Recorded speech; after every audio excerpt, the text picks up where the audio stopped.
Pada 6 dan 9 Agustus 1945, bom atom dijatuhkan di Hiroshima dan Nagasaki. 15 Agustus 1945, Jepang menyerah tanpa syarat terhadap sekutu dan menjadi penanda berakhirnya Perang Asia Timur Raya. Memasuki tanggal 17 Agustus 1945 tengah malam, puluhan tokoh pemuda serta anggota PPKI telah berkumpul di rumah Laksamana Maeda.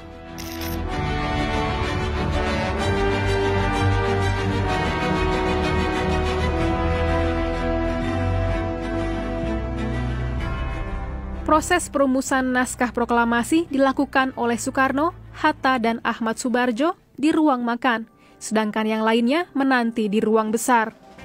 Yang merumuskan 3, Bung Karno pengen Bung Hatta yang mendikte, karena Bung Hatta ini yang paling tertib bahasanya kira-kira, ya kan? Ini bahasa politik ya kan? Kata Bung Karno, you diktein, saya tulis. Kemudian ada coret-coret ya, ada Barjo juga di sini sama ikut nyaksin. Bertiga ini ngerumuskan. Setelah mereka rumuskan, mereka bacain. Sebetulnya ada kompromi juga. Jadi di kalangan mereka katanya gimana kalau kita ngikutin caranya deklarasi kemerdekaan Amerika gitu, di mana founding fathers-nya ikutan teken semua. Itu Bung Hatta tuh bilang teken semua yang sini lah, ayo. Wah, gue bingung kan, gini. Kemudian Soekarni datang dengan usul, udah yang teken berdua aja, tapi atas nama bangsa Indonesia, atas nama rakyat Indonesia. Ya udah disetujui.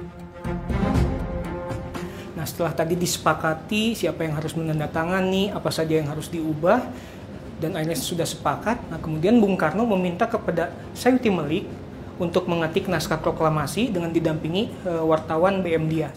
Ada permasalahan memang awalnya.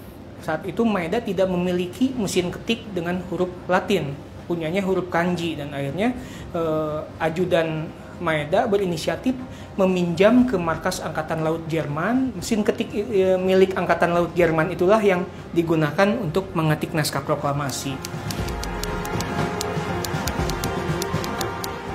Waktu menunjukkan sudah masuk pukul 2 dini hari, sudah tanggal 17 Agustus 1945. Setelah kemudian selesai diketik, Sayuti Melik menyerahkan kepada Bung Karno dan Bung Hatta, dan kemudian Bung Karno dan Bung Hatta menandatangani di atas grand piano yang saat itu ada di rumah Maeda. Jadi proses penandatanganan naskah proklamasi di atas piano ini.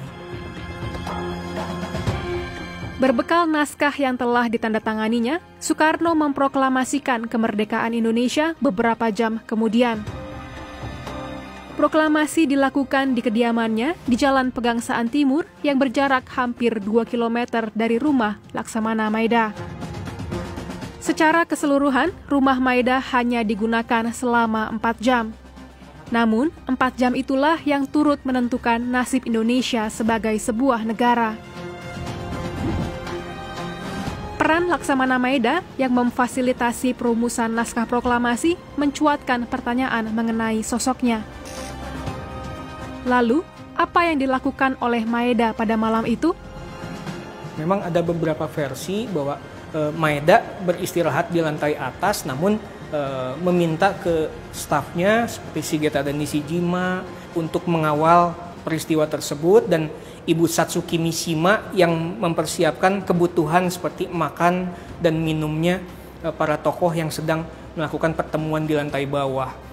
Penampakannya orang Jepang gitu ya, yang kemungkinan bisa dikesankan campur tangannya Jepang terhadap kemerdekaan Indonesia itu untuk sementara waktu memang nggak pernah disebutkan, sampai kemudian Shigeta dan Nishijima mengeluarkan satu memoir gitu.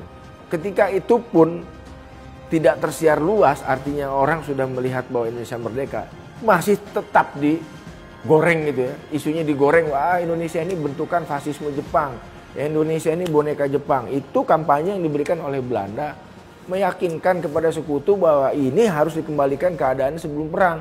Karena pemerintah yang sekarang nggak legitimate, dia disokong oleh Jepang, buktinya ini. Nah, itu kira-kira. Maeda harus menanggung konsekuensi berat setelah mengizinkan rumahnya digunakan sebagai tempat perumusan naskah proklamasi. Saat Inggris datang pada September 1945, Maeda dan stafnya, Shigeta dan Nishijima, ditangkap dan dimasukkan ke penjara Glodok dan rutan Salemba. Setelah dipulangkan ke Jepang, Maeda dituduh membangkang. Hingga akhir hayatnya, Maeda memilih menjadi warga sipil biasa. Di era-era tahun 2000-an ini, museum merasa ada pergeseran pemahaman mengenai sosok Maeda bagi orang Jepang.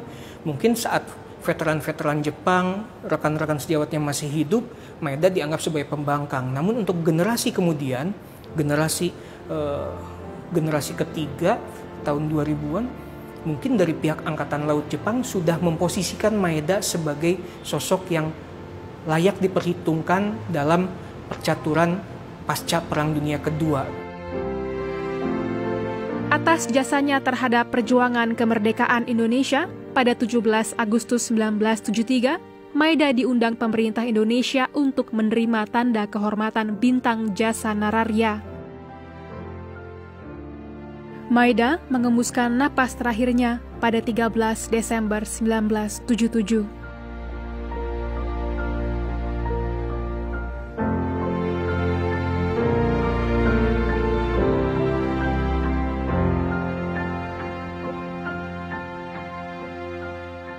Semuanya seperti kayak belokan di sejarah gitu ya. Jadi sejarahnya kan lurus, kalau ngikutin lurus-lurus aja ya udah dari Terauchi, PPKI terus gitu ya. Tapi tiba-tiba ada belokan dalam sejarah yang membuat fakta sejarah itu menjadi lain, tapi kemudian justru menjadi hal yang sangat menentukan buat kemerdekaan kita. Jadi saya pikir tidak dimulai di rumah ini sebenarnya, tapi rumah ini seperti sebuah halte yang dilewati dalam rangkaian sejarah kita gitu ya. Jadi sebelum halte-halte lain yang kita lewati, ini salah satu halte di mana kemerdekaan kita dirumuskan.